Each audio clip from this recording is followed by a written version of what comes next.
नमस्कार, मैं वर्षा जायसवाल। आप देख रहे 24 आवर टुडे न्यूज। तो आइए नजर डालते हैं आज की कुछ खास खबर पर। सुना तो था, प्यार में लोग इतने पागल हो जाते हैं कि वो अपना सब कुछ भूल जाते हैं, लेकिन कभी ये नहीं सुना था कि लोग प्यार में पागल होकर अपने ही परिवार के 7 सदस्यों की हत्या कर देते हैं। जनपद अमरोहा की तहसील हसनपुर में 13 वर्ष पहले 15 अप्रैल 2008 को हुआ था हत्याकांड। प्रेमी के साथ मिलकर पूरे परिवार को कुल्हाड़ी से काट डाला था। ये कहानी है उत्तर प्रदेश के जनपद अमरोहा की हसनपुर तहसील के गांव बावनखेड़ी की, जहां 13 साल पहले एक ऐसे हत्याकांड को अंजाम दिया गया था, जिसके बाद सुप्रीम कोर्ट ने तो प्यार में सब कुछ जायज है इस बात को मानने से साफ इनकार कर दिया था। ये कहानी है प्यार में पागल शबनम और सलीम की। शबनम ने अपनी मां हाशमी, पिता शौकत अली, दोनों भाई अनीस और राशिद, एक भाभी अंजुम और मौसी की बेटी राबिया को मौत के घाट उतार दिया था। शबनम यही नहीं रुकी, उसने अपने 10 माह के उस भतीजे अर्श को भी जान से मार दिया, जिसे पता ही नहीं था कि वो क्या कर रही है। कहते हैं इश्क और प्यार में सब जायज है, लेकिन क्या किसी को प्यार में इतनी आजादी मिलनी चाहिए कि किसी की हत्या कर दी जाए? शबनम और सलीम एक दूसरे की मोहब्बत में इतने पागल हुए कि इन्हें 7 लोगों की हत्या करने में जरा भी डर नहीं लगा। पिछले वर्ष शबनम की दया याचिका को सुप्रीम कोर्ट ने ठुकरा दिया था। राष्ट्रपति की तरफ से भी शबनम की याचिका खारिज हो चुकी है। शबनम भारत की वो पहली महिला होगी जिसे फांसी पर लटकाया जाएगा। शबनम ने यूपी के राज्यपाल से दया की गुहार लगाई। प्राप्त समाचार के मुताबिक शबनम के 2 वकील गुरुवार को रामपुर जिला जेल पहुंचे। यहां उन्होंने जेल अधीक्षक से मुलाकात कर उन्हें शबनम की दया याचिका जो राज्यपाल को संबोधित थी वो सौंपी है। इस याचिका में शबनम को फांसी की सजा माफ किए जाने की मांग की है। राज्यपाल से दया की उम्मीद का शबनम का यह दूसरा प्रयास है। पूर्व में उसकी दया याचिका राज्यपाल के स्तर से खारिज हो चुकी है। शबनम के बेटे ताज ने भी लगाई राष्ट्रपति से दया की गुहार। बुलंदशहर के सुशीला विहार कॉलोनी में रहने वाले शबनम के 13 वर्ष के बेटे ताज ने भी राष्ट्रपति को पत्र लिखकर अपनी मां को माफ करने की गुहार लगाई है। दरअसल ताज को पत्रकार उस्मान सैफी ने गोद लिया था। उस्मान के संरक्षण में शबनम का बेटा ताज पला बड़ा है। ताज को भी अब अपने मां शबनम के गुनाहों का एहसास है। हालांकि 13 साल के ताज ने राष्ट्रपति को पत्र लिखकर अपनी मां को माफ करने की गुहार लगाई। पत्रकार उस्मान ने ताज द्वारा राष्ट्रपति के नाम पत्र लिखे जाने की जानकारी दी है। उस्मान ने बताया कि फांसी की सजा पाने वाली शबनम मौजूदा समय में रामपुर जेल में बंद है। 21 जनवरी को वो ताज को लेकर रामपुर जेल गए थे, जहां उन्होंने उसकी मां शबनम से मुलाकात कराई थी। शबनम ने ताज को टॉफी भी दी। अब देखना ये होगा कि राष्ट्रपति ताज की दया याचिका को स्वीकार करते हैं या नहीं। खास रिपोर्ट के लिए जुड़े रहिएगा 24 आवर्स टुडे न्यूज के साथ। जनपद अमरोहा से खास रिपोर्ट राजकुमार के साथ। और हम इस समय मौजूद हैं जनपद अमरोहा के हसनपुर तहसील के गांव बावनखेड़ी में। हाँ, यह वही गांव है जो 15 अप्रैल 2008 को चर्चा में आया था। एक ही रात में 7 मर्डर हुए थे। यह मामला है शबनम और सलीम से जुड़ा हुआ। अभी कुछ दिन पहले शबनम के बेटे ने राष्ट्रपति को दया याचिका डाली है कि अंकल जी मेरी मम्मी को माफ़ी दे गया। हम शबनम के घर के बाहर खड़े हैं और उनके घर के कुछ सदस्य यहाँ पर मौजूद हैं, वो रहते हैं अब यहाँ पर। उनसे भी हम जानना चाहेंगे कि इसमें एक नया मोड़ सामने आया है। शबनम ने राष्ट्रपति को अपील की थी, दया याचिका डाली थी, राष्ट्रपति ने भी उसको खारिज कर दिया था।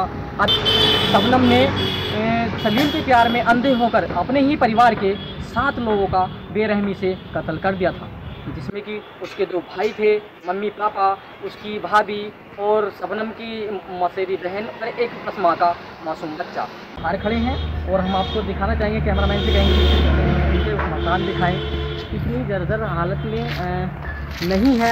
यहाँ पर उनके परिवार के कुछ सदस्य अब रहते हैं कि जो चचेरे दहेर हैं उनके पापा के एक ही भाई थे, चचेरे भाई। यहीं पर ये कब्रें बनी हुई हैं, 7 कब्रें।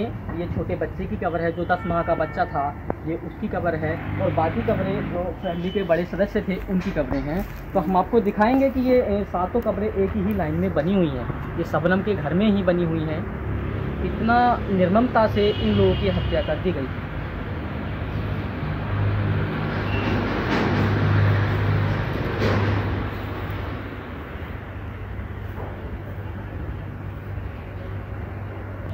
शबनम के बेटे ने, ताज मोहम्मद ने याचिका दायर की है राष्ट्रपति जी को। अभी उसकी सुनवाई होती, देखते हैं उसमें क्या कुछ सामने आता है। क्या राष्ट्रपति जी उनकी इस अपील को मानते हैं या उसको भी नकार देते हैं। यहाँ पर कुछ सदस्य बैठे हैं घर के बाहर, हम उनसे जानना चाहेंगे कि शबनम को जब से फांसी की सज़ा के बारे में सुना है लोगों ने, और ये चर्चाएं तेज़ होने लगी हैं कि शबनम को आने वाले कुछ दिनों में फांसी होने वाली है। अभी सरकार के द्वारा या कोर्ट के द्वारा कोई डेट निश्चित नहीं की गई है। शबनम को ये इतना सूचना मिला है कि शबनम को जो फांसी होने वाली है वह मथुरा की जेल में होने वाली है, और वहाँ पर फांसी के फंदे भी तैयार कर दिए गए हैं। इंडिया की हिस्ट्री में जब से हमारा भारत देश आज़ाद हुआ है, यह पहला मामला सामने आया है कि किसी महिला को भारत में पहली बार फांसी होने वाली है और होने जा रही है। जब से हमारा देश स्वतंत्र हुआ है, पूर्ण रूप से गणराज्य बना है, तब से पहली बार किसी महिला को हमारे भारत देश के अंदर फांसी होने वाली है। यहाँ पर कुछ सदस्य बैठे हैं, कुछ लोग बैठे हैं, हम उनसे जानना चाहेंगे इस फैसले के बाद उनके मन में क्या विचार हैं, आखिर वो क्या कहना चाहेंगे। अंकल जी, आपका नाम क्या है?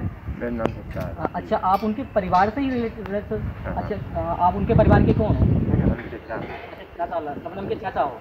अच्छा, तो उस समय जब आपको पता चला था तो आपने सोचा नहीं होगा कि ऐसा कुछ केस शबनम ने किया होगा? अच्छा, हाँ, जब इस विषय पे जांच हुई और पुलिस के द्वारा गुमराह करने की कोशिश की गई थी क्या उन दोनों के द्वारा? अच्छा, तो आपको मतलब फैमिली के लोगों को पता था कि शबनम और सलीम के बीच पहले से ऐसा कुछ चल रहा था? हमें कोई पता नहीं। अच्छा, उन्हें कुछ नहीं पता था। हम तो दूसरे गाँव में रह गए, अपने पुराने गाँव में रह गए। तो अभी आप यहाँ आकर के रहने लगे हो? तो अब जो शबनम को फांसी होने वाली है, सरकार के द्वारा राष्ट्रपति जी से अपील की गई थी शबनम के द्वारा, और दया याचिका मांगी गई थी और राष्ट्रपति जी ने उसको खारिज कर दिया। राज्यपाल को भी याचिका डाली गई थी, राज्यपाल ने भी उसको खारिज कर दिया, सुप्रीम कोर्ट ने भी उसको खारिज कर दिया। अभी जो शबनम के बेटे हैं, जिसको कि गोद ले लिया गया है, बुलंदशहर के एक पत्रकार हैं, उन्होंने उसको गोद लिया है, तो उनके द्वारा हमें ये जानकारी मिली है कि शबनम के बेटे ने राष्ट्रपति जी को पुनः अपील दया याचिका डाली है कि मेरी मम्मी को माफ़ी दे दो। तो क्या आप चाहते हो कि उसको माफ़ी मिल जाए? माफ़ी ना मिलता, जीवन कारावास मिल जाए, वो जीवन कारावास मिल जाए। अभी यहाँ पर और भी सदस्य हैं, उनसे भी कुछ जानना चाहेंगे। ये इनके गांव के लोग हैं, इनसे भी हम जानना चाहेंगे कि इस मामले को कितने बड़े मुद्दे से देखना चाहेंगे आप। आखिरकार एक ही परिवार के 7 सदस्यों को मार दें। सामने आया है, तब से कोई भी व्यक्ति अपनी बेटी का नाम शबनम नहीं रखता है। उन्हीं के परिवार के दामाद हैं, हम उनसे भी जानना चाहेंगे आखिर इस मामले को किस तरह से देखते हैं। आपका क्या नाम है? इंतज़ार अली। तो आप उनके क्या लगते हैं? शबनम के? शबनम को मैं बहनों ही लगता हूँ। अच्छा, बहनों ही लगती हैं। अच्छा, आपको इस विषय की जानकारी मिली थी तो आपने क्या सोचा हो? आपने सोचा होगा कि ऐसा कुछ कर सकती हैं शबनम? नहीं, मैंने ऐसे कभी नहीं सोचा था, और मैं यहाँ पर नहीं था, मैं बाहर था उस वक्त। और तब मुझे मालूम पड़ा तो मुझे बहुत दुख हुआ इसकी जानकर कि ऐसा हुआ है। तो मुझे इस बारे में बहुत गुस्सा भी आया कि किसने किया, क्यों किया और कैसे किया। तो मुझे बाद में मालूम पड़ा है कि जब जांच हुई और यहाँ पर जब कार्रवाई हुई तो शबनम का नाम और सलीम का नाम इसमें आया, तो मुझे सामने आया तो मुझे बहुत दुख हुआ कि ऐसा क्यों किया, कैसे किया, ऐसा नहीं करना चाहिए था उसको। ये घर का मैटर था, ऐसा नहीं करना चाहिए दोस्तों। अच्छा, अभी शबनम को फांसी होने वाली है, ऐसा चल रहा है। सुप्रीम कोर्ट ने भी उनको खारिज कर दिया गया याचिका, और राष्ट्रपति जी के द्वारा भी दायर जो उन्होंने अपील की थी माफ़ीनामे के लिए कि हमें जो है माफ़ी मिल जाए तो अच्छी बात है, और तो राष्ट्रपति जी ने भी उसको खारिज कर दिया है। तो आप इसको कैसे देखते हैं? क्या उनको सज़ा फांसी जो मुकर्रर की गई है तो उनको फांसी होनी चाहिए, नहीं होनी चाहिए? ये तो सरकार अच्छी तरह जानती है किसने क्या किया है, क्यों किया है, कैसे किया है। जैसे सरकार चाहती है ऐसे कर सकती है। नहीं, इतने क्या आप अपने नज़रिए से आप बता सकते हैं इतने बड़े जुर्म की सज़ा क्या होनी चाहिए? इसकी सज़ा तो कोई भी, चाहे मैं क्यों ना हूँ या कोई और, अगर असलियत ये होता है या अगर इस शबनम ने केस किया तो सज़ा मिलनी चाहिए। कोई भी है, जैसे शबनम क्या, कोई भी अगर मैं भी होता हूँ तो इस बार में मुझे भी सज़ा मिलनी चाहिए। ये अधिकार है, वरना तो बहुत कुछ होगा। ऐसे अगर सभी को छूट मिलेगी तो कोई भी कुछ भी कर सकता है ना।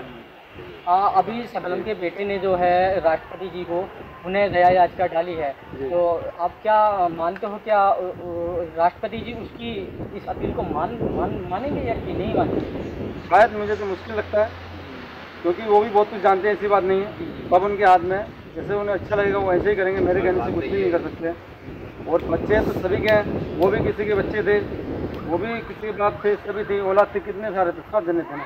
अभी इनके दामाद थे, उनसे बात की।